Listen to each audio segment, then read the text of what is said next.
Welcome to Agronomy Moment. I'm your host, Wendell Cohen. We bring in people who agree with me, disagree with me, and above all, are not afraid to say it like it is. Our goal here is to challenge what we think, understand the why behind agronomical advice, and most of all, eliminate the noise in the room that are distractions so we can focus on the information that is relevant to your situation. A moment called now. All living things need the here and now. Crops won't grow with rain next month, sunshine this fall, or the right nutrient applied next year. Decisions to protect the life of living things require us as parents, leaders, and farmers to make decisions for the moment and in the moment. This makes farming fast-paced with limited information to act upon. This podcast is about farmers making decisions in the moment for end results that last not only a month, a season, or year, but a lifetime. Ultimately, even your children's future. Your crop needs a decision in the moment. Your farm needs a decision in the moment. And that's where we come in. Come for the agronomy and stay for the fun. Let's make decisions that increase your potential.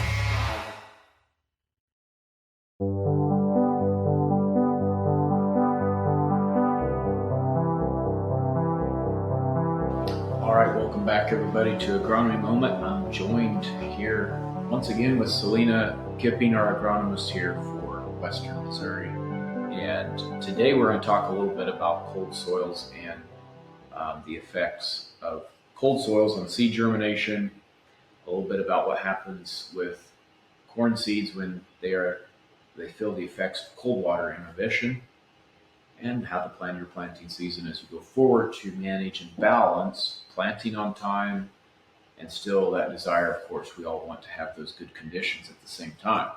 And so, Celena, let's just dive right in here, unless you have anything else you want to add before we do our slides. Let's get to it. So talk to us a little bit about weather conditions we've had. Yeah, so obviously at the beginning of March, that was probably where I was getting a lot of questions. Can I go ahead and plant? Is it a good idea? Whatever. Well, I would say in comparison, this is making generalities a little bit, just kind of across the geography, not relatively speaking to one specific area, but at the beginning of March, there were pretty fair conditions. Yes. Warm, yes, drier. I mean, the type of conditions you're like, heck yeah, let's plant some corn. But since then, we've seen a lot more fluctuation with our temperatures and going from a couple to a few nice days and then we cool off for a few days or longer. Today, for example, when I think it's 37 degrees right now, and our overnight lows are low.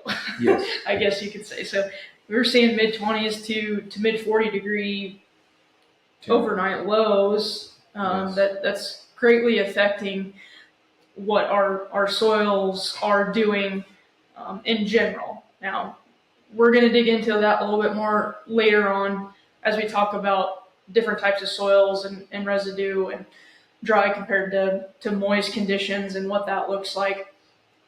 But then we've also had a little bit of spotty moisture. Again, generalities here, depending on where you're at, you've gotten moisture or you haven't, or you've gotten a little bit, yes, or you've gotten what seems like a lot. Yes. Just kind of as a general statement there. So looking forward, kind of coming to, okay, well, is this week a good week to consider maybe putting something in the ground? Well, today I would say no, and tomorrow I would say maybe. But the cold nights is what is a little bit concerning there. So we have some couple of cold nights coming up here, and cold. Honestly, a pretty cool day today. Yes. It's the wind out there was not pleasant, and then we do get a 3-day stretch. Whenever I was making this, I said 3-day stretch. It's actually looking like it's going to be a pretty good 4-day stretch of 60 to 70 degree days. So we're talking about Friday through basically Monday of what looks like is going to be relatively warmer conditions as far as our air temperatures is concerned. And then after that, I'm not a meteorologist here. and I can't predict the weather exactly. If I could, I probably wouldn't be sitting here with Wendell and making a podcast. Right. But nonetheless, it looks like it might cool off again for a short span. So just keeping those things in mind, thinking about our weather patterns, what we've had, and potentially what we're going into. Yep, and so I think that's what we want to dive in is talk about what our current weather situation has been, what we're going into, kind of our general thought, or what the thought has been, right? Everyone has, like you've said, have been real excited about planting corn because in March, this first part of March, it sure felt like the first part of April. Yep, So, and there were times in February too where yeah, I know. there were some that were really itching and Yep. pump the brakes a little Yes. bit on that. Talk about what happens, what we need to be cautious of going forward as we're planting, and what could be coming up on the radar with weather. Right. So thinking about, for example, getting corn in the ground maybe yesterday or something Yes. like that. Thinking about what's happening within 24 to 48 hours after the seed goes in the ground. Yes. So the seed is going to imbibe water. That's something that is going to happen. Corn, soybeans, no matter what, and then germination will begin. So corn will absorb about 30% of its weight, and then soybeans will respectively be about 50% of its weight for the germination process. With that, that imbibitional period is that first absorption of water, kind of like I was saying. So whether that's going to be cold or whether that's warm, It's going to happen. it's going to happen. Yes. So that's just a natural process. And it's not going to wait for a warmer day to start imbibing water. It's just going to do it right now with what water is available. Exactly. And so where most of the time we're really concerned with the imbibitional chilling period is whenever our soil temps are below 50 degrees. And would you mind sharing what you measured the soil temperature this morning, right? Yeah, in bare dirt, we at 2 inches down, we were 40.1 degrees, and underneath our lovely, fully bloomed out henbit, it was 45.2 degrees, so about 5 degrees warmer in cover. And that was undercover. So yesterday, or several days ago, when we were warm, that would have been flip flop. Yeah. So that those ambient air temperatures are definitely causing lots of questions and potentially concerns as it relates to planting season. Yes. So we got, for example, corn in the ground, or thinking about the symptoms that we could potentially have during this period. And up in the picture there, that's a seed that definitely looks like the radical germination process was stopped. So when I think about whenever the seed rehydrates, and just like the imbibitional, how it absorbs the water, it's going to rehydrate its cells. Whenever there are warm conditions, the cell membranes are more elastic and able to recover and repair those cell membranes better than if we're dealing with cooler soil conditions or absorption as far as the water, the moisture.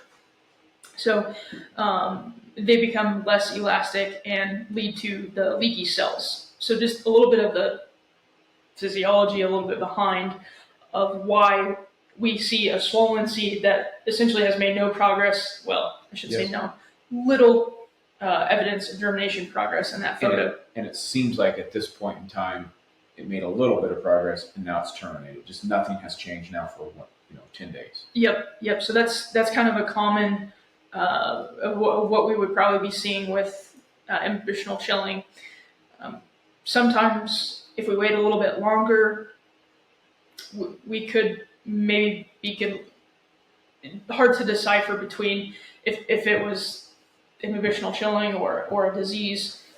So being a little bit proactive and taking a look at our fields within that period of 3 days would be important. Talk about cold injury just a little bit.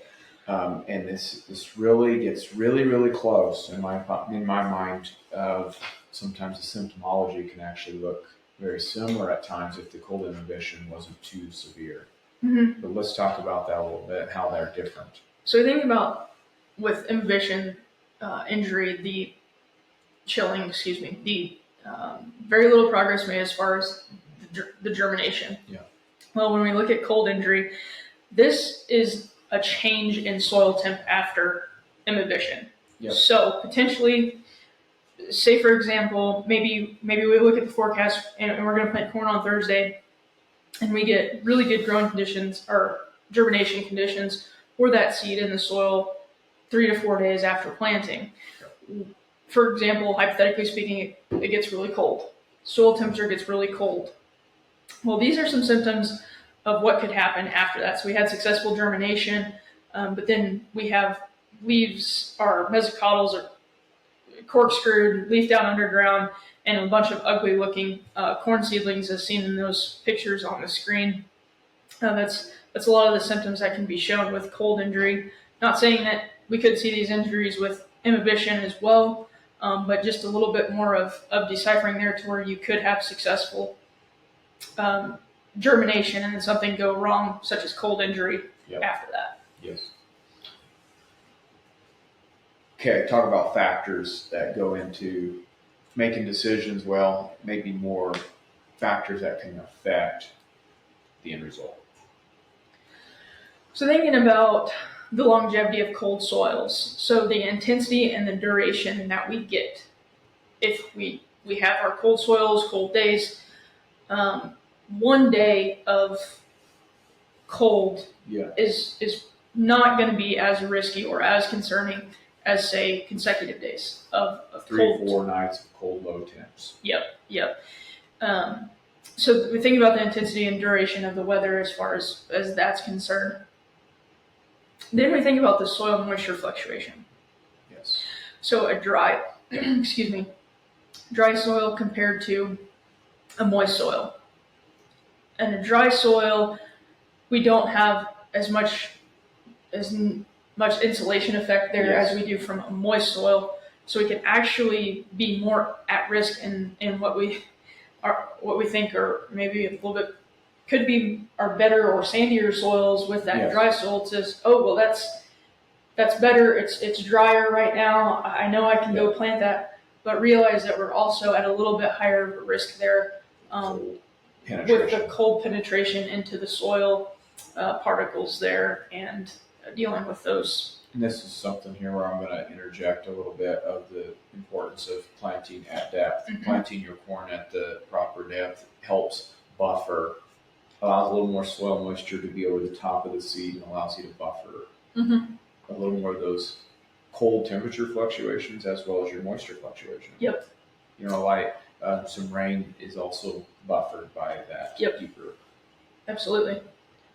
Yeah, that's a good call out there. And then talk about residue cover. What's going on here? What happens here? Yeah, so specifically thinking of the residue, we're in a pretty large area of no-till, minimum till practices, excuse me. And so thinking about we are going to have more residue on top of the soil surface. Well, there's going to be pros and cons to that, and you could go on for days as far as just the practices are concerned and soil practices. But thinking about specifically for this situation is those having that residue on top of the soil surface is going to take a little bit longer to get to our desired soil temp. Yes. Like he took the 2 readings today, one on bare and one on underneath his henbit cover crop. So on that bare soil, we were warmer. To the flip side, underneath that cover, we were a lot cooler. We were warmer today. 45 degrees in the henbit, and we were 40 on the 40 on bare. Okay, so I was flipped. But I think that would have been different, a few days ago with warm weather. Right. But so to your point there, taking longer, it's going to take that residue out there. It'll cool down slower as we approach this cold front. But then as we come out of it, then what happens is we start to warm up. Yeah, so to both sides of that, it's going to take a little bit longer for it to fall. For it to fall. Whereas in our bare fields, we can fall really quickly. Yes. But we're also going to heat up a little quicker Correct. as well. Yes. So there's a little. So if you have a high residue field, consider that as you're coming out of it, your bare dirt's going to warm up faster. Mm-hmm. It's going to fluctuate more. Yep. So warm up faster as you're choosing a field to plant in. Right. All right. What's a takeaway here? What are we saying from a management perspective? How do we divide and conquer here? Well, a calendar date to me is not everything. We're sitting here on March 26th, still really good calendar date as far as time left to get crops in the ground. Really, the main takeaway for me is plant to ideal conditions. If we're looking at a situation where on a Thursday we've got a 4-day span where maybe we could plant for a couple days and then pump the brakes a little bit, maybe that's something to consider. Yes. Being a little bit of a meteorologist in a way, looking ahead into the weather, some of the trends, and then just trying to minimize the risk at planting time, because we all know it's the most important pass we make across the field. We have to get it as correct and as precise that we can. Yes. Minimizing what could cost us the most amount of dollars right now with the corn prices the way that they are, Yes. I think is a pretty big thing to think about when trying to make the decision over planting or not as we're sitting here on March 26th. Yes. I think that's a really good point.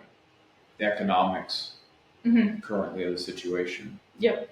If we're, a lot of times we see with, just to call out Beck's PFR a little bit, in planting dates, even in areas that are not in our area, still align with a lot of what we find here. And that is April tends to be, the ideal conditions planted in April continues to be your highest return. May is, in our area, is considerably worse, with March being behind April, but probably ahead of May. So just kind of to that point is that with corn dollars where they're at, if we can plant in an ideal time to generate more bushels for no extra cost, it's important to think about. Well, and I as I'm sitting here looking at this slide, I'm laughing at myself because I say with $4 corn or sub $4 corn, we want to minimize planting risk. I don't care what the price of corn is. We want to minimize planting risk. But putting it in perspective of what we're dealing with right now, we really, really want to make sure that we have that planting pass as close to perfect as we can absolutely get. So just disclosure, I'm reading that and I'm like, oh, that sounds kind of bad. So I don't want to lead somebody astray by saying if we have $7 or $8 corn, we don't just want to go out. We don't care. Yeah. So. However, I do think sometimes is if you can get if you can get a neutral return when you have higher dollars, one bushel makes a bigger difference than when it's at $4. If you're throwing higher risk at something, right? So minimizing risk is important in the environment we're in. Yep. Okay, talk about what you are talking about. The most important pass across the field is planting, and just you have anything more to add to that? Minimizing what could end up costing the most amount of dollars, and I think that's a little bit where you're headed with this in the environment we're in. Yep. With the environment that we're in, the calendar. Don't do things that cost too much. Yep. Yes. Just really think about that decision, and I understand that in the southern part of the geography that people are itching or have planted, and I completely understand. Just thinking about these things and a little bit of the bigger picture as far as what we're going to deal with whenever it comes harvest time, potentially. As far as right now, we're not staring very good crop prices in the face. That's compared to where we're at. So just trying to minimize that risk of what we could see with plant stands and how that could be minimized going forward. Talk about Farm Server. How can it help?